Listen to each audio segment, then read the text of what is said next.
इस समय मैं ऊटी में हूँ, ऊटी यानी उदगमंडलम। और इस जगह को हम आपको क्यों दिखा रहे हैं? इसलिए दिखा रहे हैं क्योंकि नीलगिरी माउंटेन रेलवे जो कि वर्ल्ड हेरिटेज रेलवे है, उसको हम दिखाना चाह रहे हैं। आपको यहाँ पर स्टेशन देखिए, किस तरीके का स्टेशन है।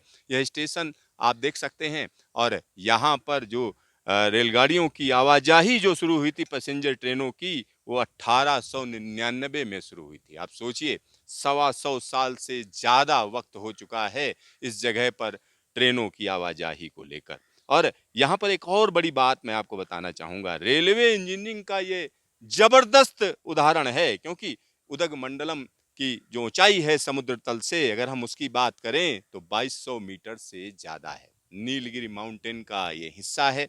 और यहाँ पर एक और बड़ी बात मैं अगर आपको बताऊं, तो हम कह सकते हैं कि जो नीलगिरी माउंटेन रेलवे का जो पूरा का पूरा इतिहास है, अगर हम उसकी बात करें तो 1854 में पहला प्रपोजल आया था। आप समझिए, ये 1854 में पहला प्रपोजल, यानी 1857 की जब हम बात करते हैं, भारत का पहला स्वतंत्रता संग्राम 1857 में हुआ था। उससे पहले की यह बात है कि 1854 में प्रपोजल अंग्रेजों ने कहीं ना कहीं उस पर विचार किया था कि यहाँ तक रेलवे को लाया जाए, क्योंकि कोयम्बटूर के पास का यह इलाका है। और आसपास की अगर हम बात करते हैं तो नीलगिरी पहाड़ों की यह श्रृंखला है। और यहाँ पर अगर हम देखें तो यहाँ टी गार्डन्स हैं और तरह तरह की चीजें हैं। और इसके अलावा अगर हम बात करें तो कई बार इस जगह को आपने फिल्मों में देखा होगा।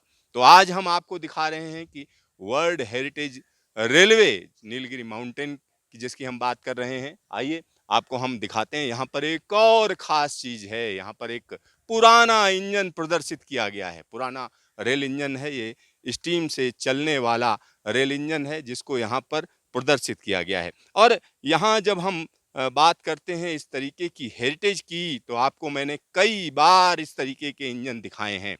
Rewari steam heritage loco shed की भी हम बात कर सकते हैं, क्योंकि वहां पर भी मैं आपको लेकर गया। और इस इंजन की अगर हम बात करें तो 1918 में यह इंजन बना था। और इस का लोको नंबर अगर हम इसकी बात करें तो X37386 है, एक्स क्लास का लोकोमोटिव है।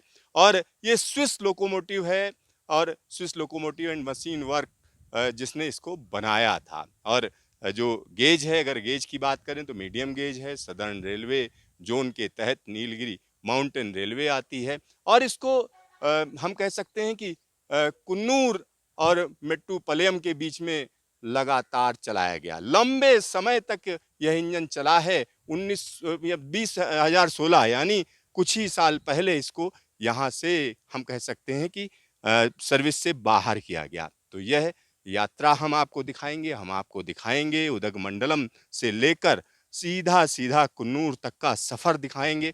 और ये यात्रा इसलिए महत्वपूर्ण हो जाती है क्योंकि नीलगिरी माउंटेन की जब हम बात करते हैं तो कहीं ना कहीं मेट्टुपालयम से कुन्नूर के बीच में जो शुरुआती जो ट्रेन चलाई गई, उसकी जो हम कह सकते हैं किलोमीटर के हिसाब से अगर हम देखें तो 27.34 किलोमीटर लंबी रेलवे लाइन थी, जिसको हम आपको बता दें 15 जून 1899 को खोला गया था।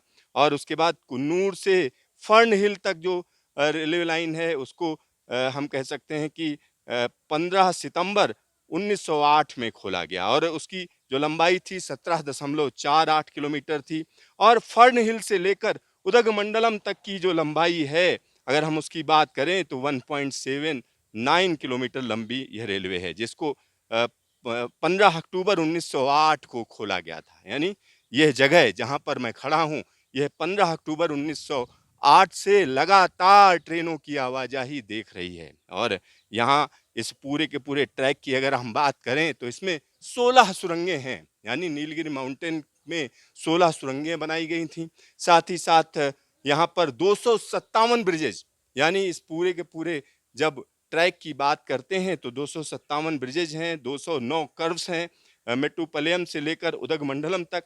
और ये एक और बड़ी बात यह है कि रैक एंड पिनियन रेलवे इसको कहा जाता है। यानी इसको चलाने के लिए खास तरीके की तकनीक का इस्तेमाल किया जाता है, क्योंकि कई जगह पर जो यहाँ पर स्लोप्स हैं वो बहुत हम कह सकते हैं तेज हैं। और इस यही वजह है कि इसमें खास तरीके की तकनीक का इस्तेमाल किया गया। लेकिन समय के साथ आधुनिकीकरण भी हुआ, क्योंकि यहाँ पर अगर हम इस स्टेशन की बात करें तो स्टेशन पर आप देखिए किस तरीके से विकलांगों के लिए या हम कह सकते हैं दृष्टिबाधित लोगों के लिए चलने के लिए एक पट्टी पूरी की पूरी बनाई गई है, यानी उनके लिए भी यहाँ ख्याल रखा गया है। तो ये हेरिटेज की जगह है। और ख़ास तौर पर जब हम रेलवे की बात करते हैं तो भारतीय रेलवे इस तरीके की हेरिटेज को संभाल कर रख रही है। तो हमारे तमाम दर्शक जो जानना चाह रहे होंगे कि आखिरकार यह सफ़र क्यों खास है, तो वो सफ़र भी हम आपको दिखाएंगे, आपको हम बताएंगे कि आखिरकार इस ट्रैक पर ट्रेन कैसे चलती है। Siddharth, news station, Udhagamandalam, Tamil Nadu.